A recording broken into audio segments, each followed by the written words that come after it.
فرزند زہرا یہ حالات برے ہیں۔ کاشانۂ بصیرت ایک ایسا مکمل یوٹیوب چینل جس پر محروم بصارت کے لیے بالخصوص اور تمام افراد کے لیے بالعموم سینکڑوں کی تعداد میں اسلامی کتب دستیاب ہیں۔ لہذا گزارش ہے کہ آپ اپنی ذمہ داری نبھاتے ہوئے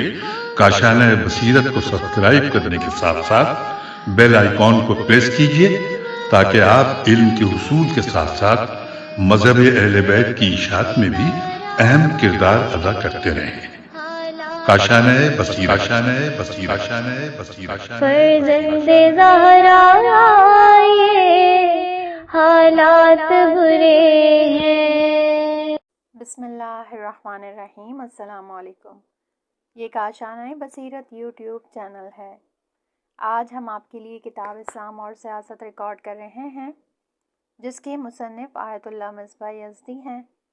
تو آئیے سنتے ہیں اس کتاب کا پارٹ نمبر 32 پیج نمبر 295 سے۔ کیونکہ وہ لوگ فقط مادی مسائل اور مادی اہداف پر توجہ کرتے ہیں اور ان کی حکومت معنوی مصالحوں کو تامین کرنے کی ذمہ داری نہیں ہوتی۔ نمبر 4، لبرل یعنی آزادی خواہ نظام میں اجتماعی مشکلات کا اثر۔ کبھی کبھی بعض لوگ تحریری یا شفاہی طور پر یہ اعتراض کرتے ہیں کہ مغربی ممالک میں بھی دینی مسائل پر توجہ دی جاتی ہے کہ وہ لوگ بھی اثار و فداکاری کرتے ہیں اور اجتماعی مسائل پر توجہ کرتے ہیں۔ اگرچہ یہ مطلب صحیح ہے اور ہم یہ یقین رکھتے ہیں کہ تمام مغربی لوگ خود پسند نہیں ہیں، اور لبرل نظریے کے رائج ہونے کا مطلب یہ نہیں ہے کہ تمام مغربی لوگ اس نظریے سے متاثر ہوں، بلکہ ہماری مراد یہ ہے کہ لبرل نظریہ اکثر معاشروں پر غالب ہے اور وہ لوگ پیش آنے والے بعض مسائل کی بنا پر ایسے کام کرنے پر مجبور ہو جاتے ہیں کہ اپنے فلسفہ کے خلاف عمل کرتے ہیں۔ یعنی وہ تمام لوگ جو لبرل نظریے کو قبول کرتے ہیں اور خود پسند ہوتے ہیں، وہ بھی ضرورتوں کے تحت مجبور ہوتے ہیں تاکہ اجتماعی مسائل پر توجہ کریں، اور شورش اور بلوی کے ڈر سے کہ کہیں اکثر لوگ قیام نہ کر لیں، لہٰذا محرومین کے حقوق کی رعایت کرتے ہیں۔ عملی طور پر بہت سی سوشلسٹ ڈیموکریٹک حکومتیں لوگوں سے حاصل کیے گئے ٹیکس وغیرہ کے کافی حصہ اجتماعی خدمات پر خرچ کرتے ہیں، جبکہ ان کا مادی فلسفہ اس چیز کی اجازت نہیں دیتا، لیکن اس کام کو اس وجہ سے کرتے ہیں تاکہ عوام الناس اعتراض نہ کرے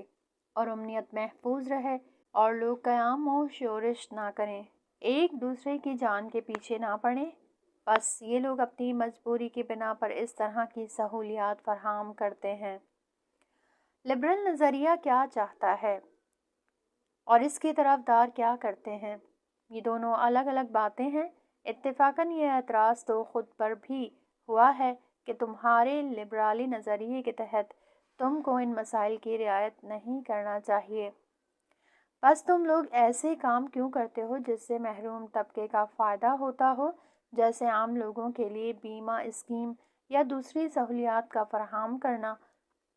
اس سوال کا جواب یہ ہے کہ یہ سب چیزیں اس لیے ہیں تاکہ سرمایہ داروں اور مالدار لوگوں کا سرمایہ اور پراپرٹی خطرے میں نہ پڑ جائیں اور کمیونسٹی اور مارکسسٹی انقلاب رونما نہ ہو جائے۔ یہ نکتہ بھی قابل توجہ ہے کہ مارکسسٹی ممالک میں مارکسسٹی نظریہ آنے سے پہلے یہ نظریہ مغربی ممالک میں رائج ہو چکا تھا اور اپنا اثر دکھا چکا تھا۔ مارکس نامی دانشمند جرمن کا تھا اور انگلینڈ میں رہتا تھا۔ شروع میں اس کے نظریات اور اس کی کتابیں انگلینڈ میں نشر ہوئیں، چنانچہ انگلینڈ کے سیاست مداروں نے اس کی کتابوں کے مطالعے کے بعد مارکس کے بیان شدہ خطرات پر توجہ کی اور پہلے ہی سے ان کی روک تھام کا بندوبست کیا۔ حزب کارگر اور سوشلسٹی طرز تفکر جو انگلینڈ میں وجود میں آئے، اور انہوں نے جو محروم اور کم درآمد لوگوں کے لیے کچھ پروگرام رکھے، ان سب کا مقصد مارکسسٹی طرز تفکر سے روک تھام تھا، کیونکہ پہلے ہی یہ پیشن گوئی کر دی گئی تھی کہ سرمایہ داری کی پیش رفت اور ترقی لوگوں کی اکثریت کو انقلاب اور شورش کرنے پر مجبور کر سکتی ہے۔ لہٰذا انگلینڈ میں مارکسسٹ انقلاب کو روکنے کے لیے فقیر اور غریب لوگوں پر توجہ کی جانے لگی اور ان کو اطمینان دلایا جانے لگا، اگرچہ ان کا یہ رویہ کیپٹلسٹی طرز تفکر سے سازگار اور ہم آہنگ تھا، لیکن سرمایہ داروں اور مالداروں کے منافع کے حق میں تھا۔ بہرحال لبرل نظریے کا محاصل یہ ہے کہ حکومت کی معنوی امور کے سلسلے میں کوئی ذمہ داری نہیں ہے۔ ممکن ہے کوئی شخص ہم پر یہ اعتراض کرے کہ مغربی ممالک میں حکومت گرجا گھروں کے لیے ٹیکس لیتی ہے، تو پھر ان پر دین اور معنویات سے بے توجہی کا الزام کیوں کر لگایا جا سکتا ہے؟ تو اس اعتراض کا جواب یہ ہے کہ یہ بھی لبرلزم کا مقصد نہیں ہے، بلکہ یہ کام اس لیے کرتے ہیں تاکہ دیندار لوگوں کا دل جیت لیں اور حکومت بناتے وقت گرجا گھر کی طاقت سے استفادہ کریں۔ ہماری بحث تو صرف اس میں ہے کہ لبرل طرز تفکر کا مقصد اور مطلب کیا ہے۔ چنانچہ جیسا کہ ہم نے عرض کیا کہ ان کے نظریے کے مطابق دینی مصالحہ کی تامین اور ترویج کرنا حکومت کی ذمہ داری کے ذمہ نہیں ہے، اور اگر وہ حکومتیں بعض مذہبی مصالحہ پر توجہ کرتی ہیں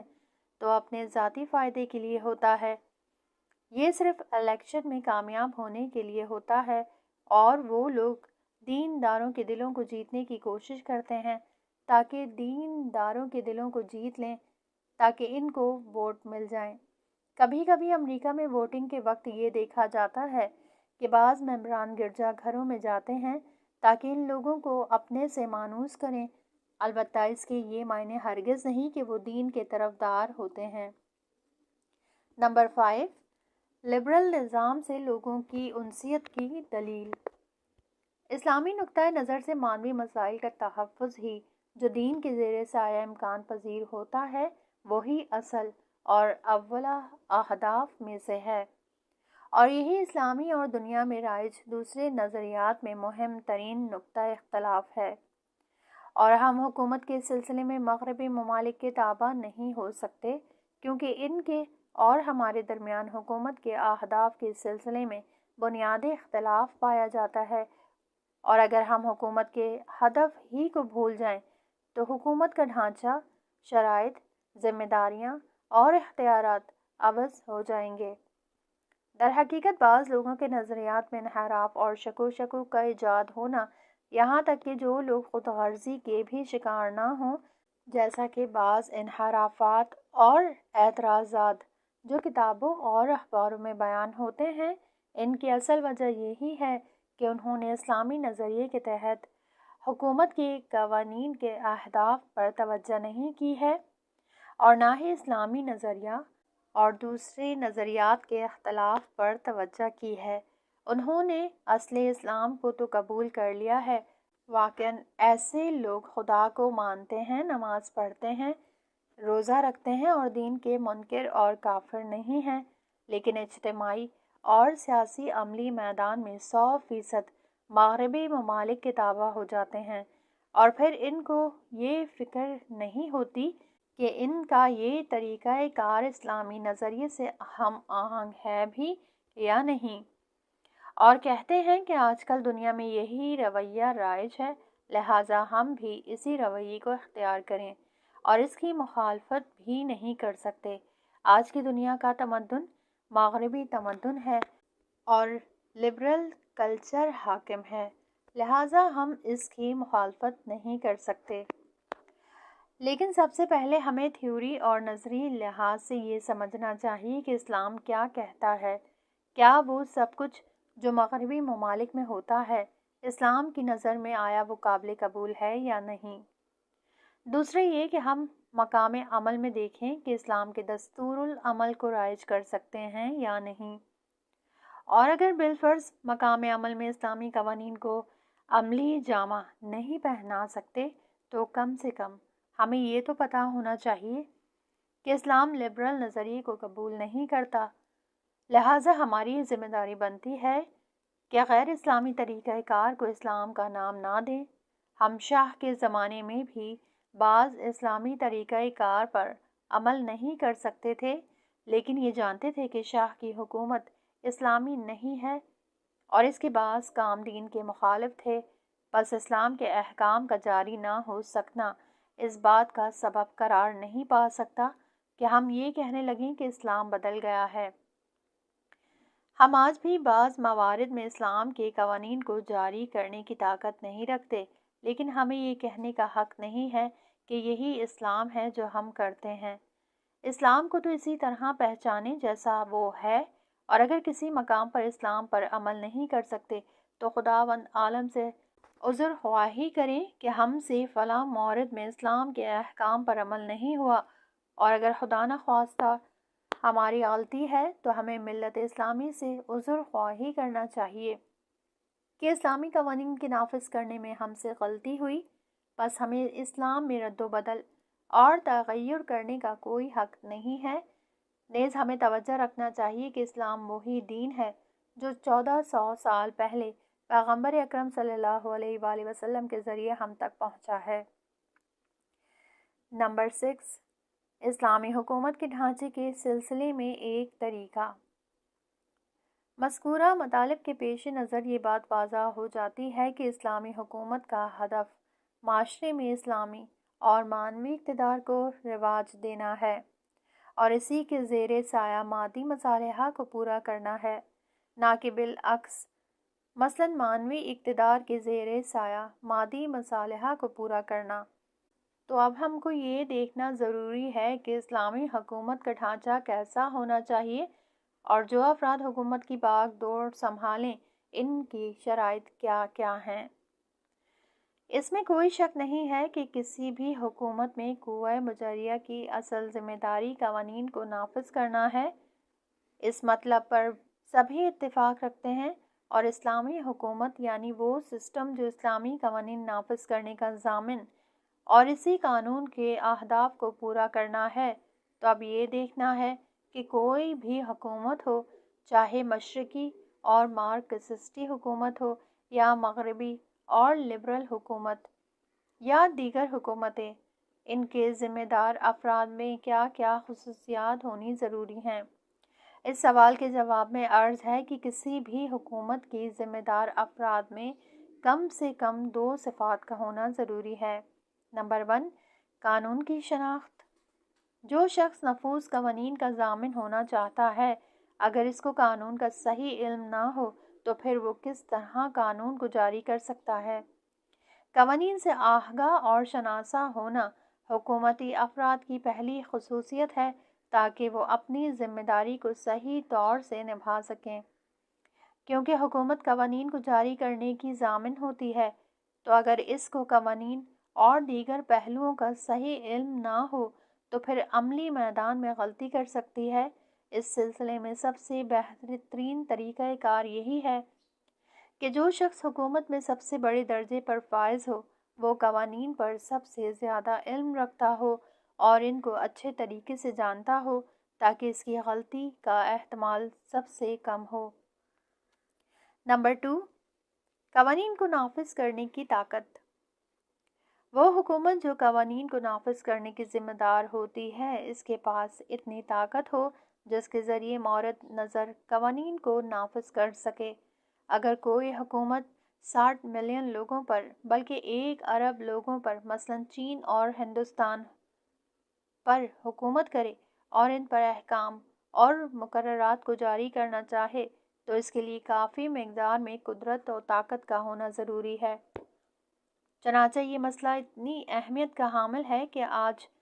کی دنیا کے بہت سے فلسفی نظریات میں حکومت کو قدرت کے برابر جانتے ہیں اور اسی قدرت و طاقت کو فلسفہ سیاست کی مہم ترین مفاہیم میں سے ایک مفہوم سمجھتے ہیں۔ بہرحال اس بات پر توجہ رہے کہ حکومت کو صاحب قدرت و طاقت ہونا ضروری ہے،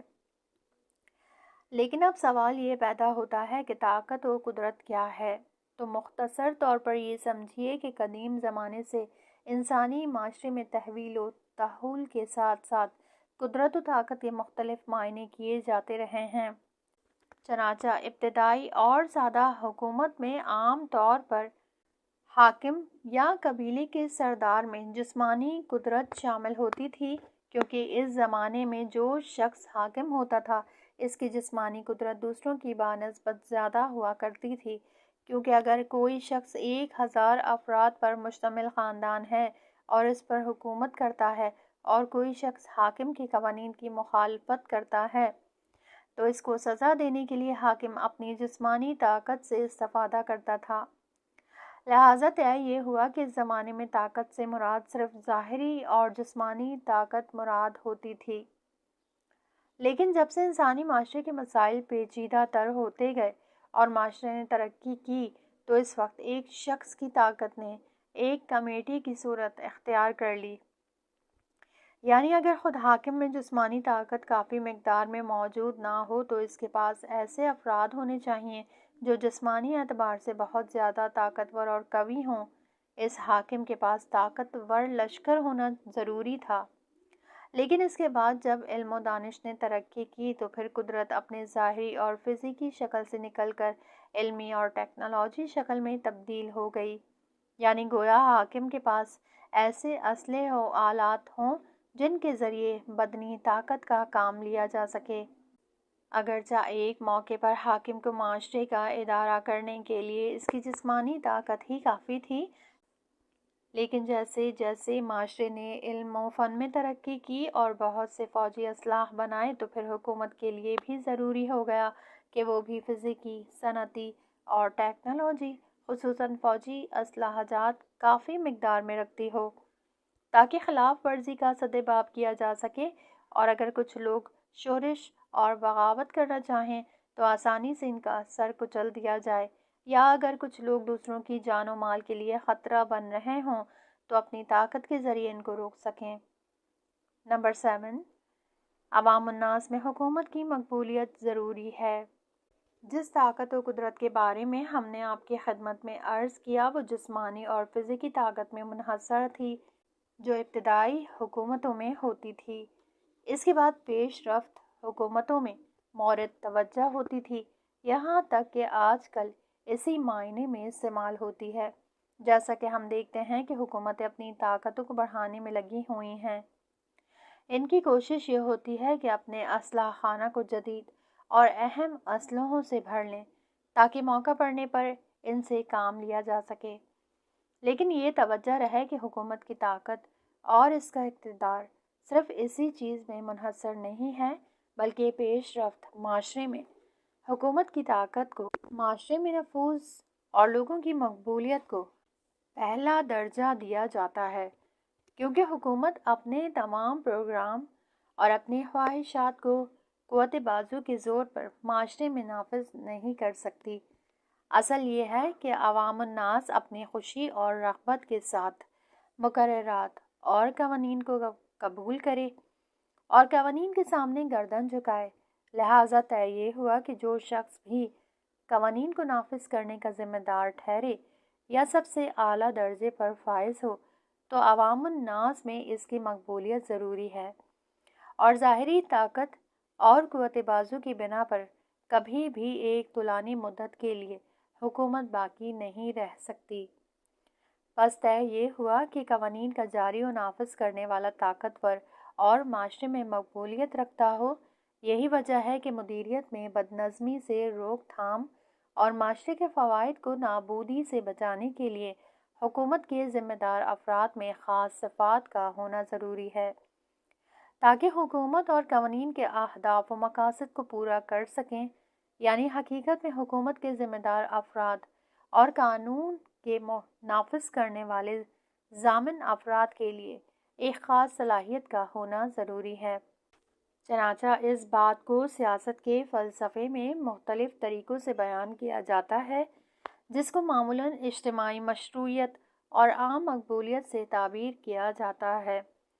یعنی حکومت عقلائی طریقہ کار کو اپنائے اور قوانین کو نافذ کرنے میں صحیح طریقہ بروئے کار لائے، اور عوام الناس بھی اس کے لیے قانونی اعتبار کے قائل ہوں۔ قوانین کو نافذ کرنے والے ذمہ دار افراد کے لیے صاحب اقتدار ہونے کے ساتھ ساتھ تاکہ قوانین کی مخالفت سے روک تھام ہو سکے، عوام الناس بھی ان کے اعتبار کے قائل ہوں اور حکومت کو انہی کا حق سمجھیں۔ قارئین کرام، خلاصہ یہ ہوا کہ اقتدار کی 3 قسمیں ہیں۔ پہلی اور دوسری قسم دوسرے تمام ہی معاشروں میں جانی پہچانی ہیں، اگرچہ ان کو جاری کرنے کے سلسلے میں مختلف قسم کے نظریات اور طریقہ کار پائے جاتے ہیں، لیکن ہماری نظر میں جس چیز کی زیادہ اہمیت ہے وہی تیسری قسم کا اقتدار یعنی مقبولیت عام ہے۔ 25ویں نشست، پیج نمبر 301، حکومت کی عظیم منصوبہ بندی، دوسرا حصہ۔ نمبر 1، گزشتہ مطالب پر ایک نظر۔ ہم نے اس سے قبل بھی یہ بات عرض کی تھی کہ مغربی ممالک کے منحرف اور الحادی نظریات کا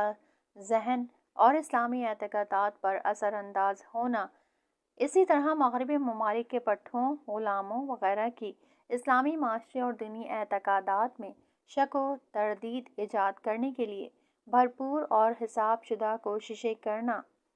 نیز اسلام کی اصل ثقافت اور کلچر میں سیاسی اور ثقافتی مشکلات کا ایجاد کرنا، یہ تمام چیزیں اس بات کا تقاضا کرتی ہیں کہ اسلام کے مفکرین اور اسلام کے محافظ افراد جو اسلام کی گہری معلومات اور وسیع ثقافت سے واقف بھی ہوں، ان کو اپنی ذمہ داری کا احساس ہو اور اس سلسلے میں اساسی، بنیادی اور مفید گفتگو کا آغاز کریں، من جملہ اسلامی سیاسی نظریہ وغیرہ کو سادہ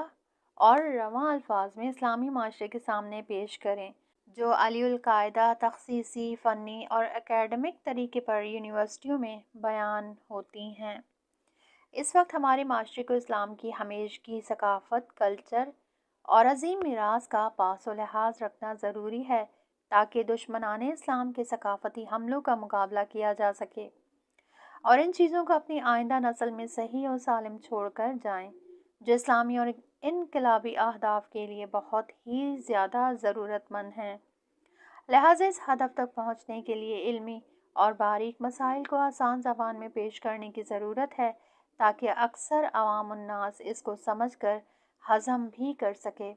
اور ان کو علمی اور مشکل اصطلاحات میں پھنسنے سے نجات بھی مل جائے۔ چنانچہ ہم نے مذکورہ ہدف کے پیش نظر یہ طے کیا ہے کہ اس طرح کے مسائل اسلامی سیاسی نظریے کے تحت 2 حصوں میں بحث کریں، جس کا پہلا حصہ مکمل ہو چکا ہے، جس میں یہ بات بیان کی گئی ہے کہ انسانی معاشرے کے لیے قانون کی ضرورت ہے، اور یہ بھی بیان کیا گیا کہ اسلامی نقطۂ نظر سے قانون کا بنانے والا صرف خدا یا وہ افراد جو خداوند عالم کی طرف سے اذن یافتہ اور قانون گزاری کی کافی اور وافی صلاحیت رکھتے ہوں۔ چنانچہ اس سلسلے میں بحث ہو چکی ہے، ضمناً اس سلسلے میں ہوئے اعتراضات کے بھی نشستوں کے لحاظ سے جوابات دیے گئے، اور ہماری بحث کا دوسرا حصہ حکومت بامعنی خاص کے اس سلسلے میں ہے۔ در حقیقت پہلے حصے میں حکومت بامعنی عام یعنی جس میں کوئی مقننہ یعنی پارلیمنٹ بھی شامل تھی کے بارے میں گفتگو ہوئی، جس کے تحت قانون اور قانون گزاری کے سلسلے میں بحث ہوئی، لیکن اس وقت ہماری بحث حکومت بامعنی خاص یعنی گوئے مجریہ کے بارے میں ہے۔ نمبر 2، حکومت انسانی معاشرے کی دائمی اور ہمیشگی ضرورت ہے۔ حکومت کی مختلف شکل و صورت اور ڈھانچوں کو چھوڑتے ہوئے، کیونکہ اس کی بحث اپنی جگہ ہوگی، جیسا کہ ہم نے پہلے جلسے میں بھی اشارہ کیا، تمام سیاسی صاحب نظر افراد معاشرے کے لیے حکومت پر اتفاق رائے رکھتے ہوئے اس کو ضروری مانتے ہیں۔ صرف آنارشسٹ یعنی مفسدہ جویان معاشرے کے لیے حکومت کے قائل نہیں ہیں۔ یونانی قدیم فلسفے کے زمانے میں اس گروہ کے طرفدار پائے جاتے تھے جن کا عقیدہ یہ تھا کہ اگر عوام الناس قوانین کو پہچانیں اور اخلاقی عہد پر عمل کریں تو پھر ان کو حکومت کی کوئی ضرورت نہیں ہے، لیکن حقیقت یہ ہے کہ یہ تھیوری کسی بھی وقت اور کسی بھی جگہ عملی نہیں ہوئی، جبکہ اس کے مقابلے میں عملی طور پر تمام معاشروں میں حکومت کی ضرورت کا احساس ہوا، اور یہ احساس اسی طرح سے آج تک باقی ہے۔ ہم اپنے بھائیوں کے لیے حکومت کی ضرورت کے نظریے کو مزید روشن کرنے اور ان کو بعض مغالطوں کے جال میں پھنسنے سے بچانے کے لیے عرض کرتے ہیں کہ مذکورہ نظریے پر سب کا اتفاق ہے اور انسانی معاشرے کے واقعات کی شناخت پر مبنی ہے۔ اس کی وضاحت یہ ہے کہ اگر کوئی شخص مخلوقات، روحانیات، معاشرے کے نشیب و فراز اور واقعات سے آنکھیں بند کر کے ایک بند کمرے میں اس چیز پر تجزیہ و تحلیل کرے اور انسانوں کو بالکل فرشتوں جیسا تصور کرے جو خیر خواہی اور فضائل کے حصول میں لگے ہوئے ہیں اور پاک و پاکیزہ خصلت و عادت کے مالک ہیں، اس کی نظر میں اگر تعلیم کا نظام اور صحیح تربیت عام ہو جائے اور عوام الناس تربیتی لحاظ سے مؤدب ہو جائیں کہ اپنے اخلاقی خواہش کے تحت قانون کے سلسلے میں عہد کریں اور اس پر عمل کریں اور کبھی بھی مخالفت نہ کریں، اسی طرح اگر صحیح قوانین اور معاشرہ یا شخص کے فوائد نیز قانون شکنی کے مفاسد و نقصانات عوام الناس کے لیے بیان ہو جائیں اور پھر صحیح راستے کا انتخاب ان کے اوپر چھوڑ دیا جائے تو پھر کوئی بھی شخص قانون کی مخالفت نہیں کرے گا بلکہ قوانین کے مطابق عمل کرے گا، بالکل اسی شخص کی طرح جس کو یہ معلوم ہو کہ اس کھانے میں زہر ملا ہوا ہے تو وہ اس کھانے کو نہیں کھائے گا۔ اسی طرح عوام الناس بھی ایسے کام کرے جو ان کے مفاد میں ہوں اور وہ کام جو ان کے یا معاشرے کے لیے نقصان دہ ہوں گے ان کو انجام نہیں دیں گے۔ لہٰذا حکومت اور قوانین کو تحمیل کرنے کی کوئی ضرورت نہیں ہے۔ قارئین کرام، مذکورہ نظریہ ایک خیالی پلاؤ کے علاوہ اور کچھ نہیں ہے، کیونکہ جو لوگ انسانی زندگی اور معاشرتی زندگی کی واقعات سے باخبر ہیں یا وہ افراد جو تاریخ بشریت اور گزشتہ معاشروں کی تاریخ سے مطلع ہیں، ہرگز یہ احتمال نہیں دے سکتے کہ کم سے کم آئندہ نزدیک میں اس طرح کا ماحول پیدا ہو جائے گا کہ لوگوں کے درمیان اخلاقی اقتدار کے رائج اور پھیلنے کے بعد تمام لوگ آٹومیٹک طریقے پر نیک کام کرتے ہوئے نظر آنے لگیں اور ان کو برے کاموں کی ہوا تک نہ لگے، کوئی بھی جھوٹ نہ بولے، خیانت نہ کرے، لوگوں کے مال اور ناموس یعنی عورتوں کی طرف بری نظر نہ اٹھائے، لوگوں کے حقوق پر تجاوز اور ظلم نہ کرے، اسی طرح بین الاقوامی مسائل کے سلسلے میں کوئی ملک اپنے پڑوسی ملک پر ظلم نہ کرے۔ نمبر 3، حکومت کی ضرورت پر اسلام اور قرآن کا نظریہ۔ اسلام نے بھی بغیر حکومت کے معاشرے کو کہ اس کی صحیح تربیت ہو جائے نیز مصالح، مفاسد اور قوانین کے آشنائی ہونا کافی ہے، ایک خیال خام اور حقیقت سے دور بیان کیا ہے۔ اسی وجہ سے حضرت آدم علیہ السلام کی خلقت سے متعلق آیات میں خلقت انسان کو اس طرح بیان کیا ہے کہ انسان کے نکات ضعف اور اس میں خطا و لغزش کا امکان ظاہر ہوتا ہے۔ ترجمہ: اے رسول، اس وقت کو یاد کرو جب تمہارے پروردگار نے ملائکہ سے کہا کہ میں زمین میں اپنا خلیفہ بنانے والا ہوں، اور انہوں نے کہا کیا اسے بنائے گا جو زمین پر فساد برپا کرے اور خون ریزی کرے، جبکہ ہم تیری تسبیح اور تقدیس کرتے ہیں، تو ارشاد ہوا کہ میں وہ جانتا ہوں جو تم نہیں جانتے ہو۔ سورہ بقرہ آیت نمبر 30۔ جس وقت فرشتوں نے انسان کے بارے میں اجتماعی فساد اور خون ریزی کے بارے میں خبر دی تو خداوند عالم نے اس کا انکار نہیں کیا، بلکہ ان کے جواب میں انسانی خلقت کی حکمت کی طرف اشارہ کیا جس سے فرشتے باخبر نہیں تھے۔ اسی طرح دوسری آیات میں انسان کی بعض کمزوری کی طرف اشارہ کیا ہے، من جملہ یہ آیات۔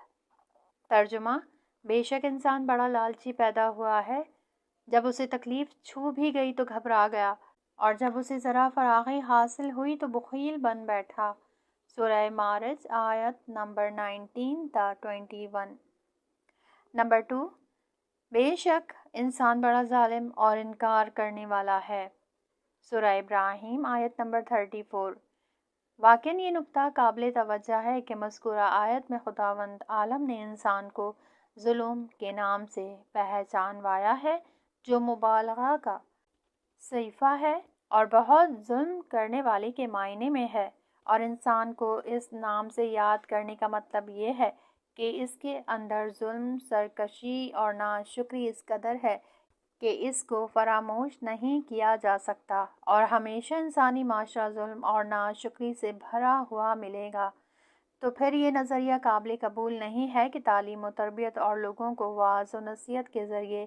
ایک ایسا معاشرہ تشکیل دیا جا سکتا ہے جس میں تمام افراد کا اچھا اور پسندیدہ کردار ہو اور کوئی ایک انسان بھی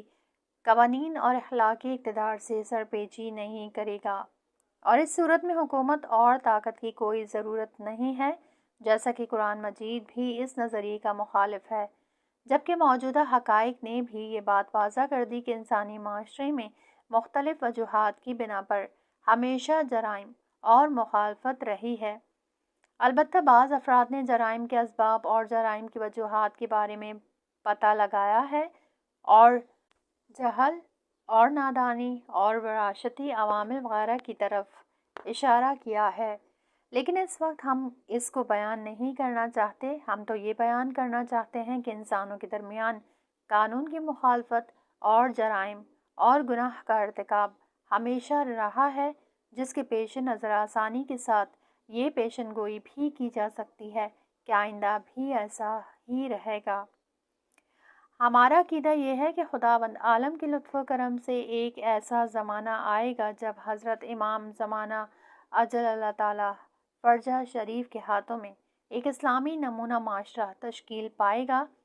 لیکن پھر بھی اس بات پر توجہ رہے کہ اس زمانے میں بھی قوانین کی مخالفت اور گناہ انجام دیے جائیں گے۔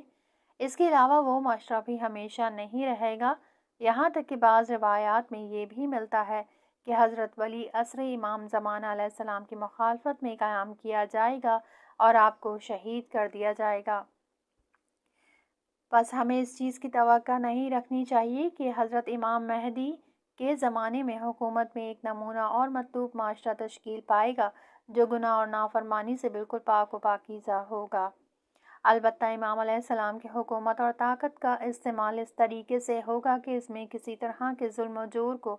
بغیر جواب دیے نہیں چھوڑا جائے گا،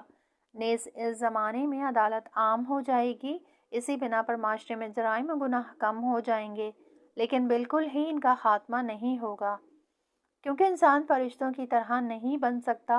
اور اس کی فطرت انسان ہی رہے گی۔ اس میں گناہ اور عصیان اور جرائم کے امکانات پائے جائیں گے، لہٰذا طے یہ ہو گیا کہ ان تمام حقائق کے پیش نظر حکومت کا ہونا ضروری ہے۔ لیکن اگر کوئی شخص گھر کے ایک کونے میں بیٹھ کر اپنے محدود ذہن میں اس طرح کے معاشرے کا تصور کرے کہ اخلاقی اور تربیتی ترقی کے بعد ایک ایسا معاشرہ پیدا ہو جائے جس میں کسی بھی طرح کا کوئی ظلم و فساد نہ ہو، تو یہ بات حقیقت جامع سے بہت دور ہے۔ واقعاً عوام الناس کے درمیان جائے اور ان کے کاموں کا مشاہدہ کرے کہ کس طریقے سے نیکیوں اور اچھائیوں کے ہوتے ہوئے بھی گناہ و انحراف کا شکار ہو جاتے ہیں، کیونکہ جو لوگ اخلاقی مسائل کو اہمیت نہیں دیتے ان کی بات تو الگ ہے، جو افراد نیک اور اچھے ہوتے ہیں ان سے بھی کبھی کبھی گناہ اور مخالفت ہو جاتی ہے۔ تو پھر یہ بات ظاہر ہے کہ جرائم اور تخلفات کی روک تھام کے لیے معاشرے میں مناسب اور شائستہ قوانین کا نفوذ ضروری ہے، کیونکہ جب معاشرے میں قوانین نافذ ہونے کے لیے بنائے گئے ہیں تو پھر ان کو نافذ کرنے والے ضامن کی ضرورت ہے۔ حکومت کے وجود کے لیے سب سے عمدہ اور بہترین دلیل معاشرے میں مختلف طریقوں سے قوانین کو نفوذ کرنے کی ضمانت ہے، اور اسی چیز کو ہم بیان کرنا چاہتے ہیں۔ انشاءاللہ ہم اپنی آئندہ بحثوں میں حکومت یا حکومتی شعبہ جات وغیرہ کی ذمہ داریوں اور اس کے اختیارات کی بحث کریں گے۔ یہاں اس کتاب کا یہ پارٹ ختم ہوا، اگلے حصے میں نیکسٹ پارٹ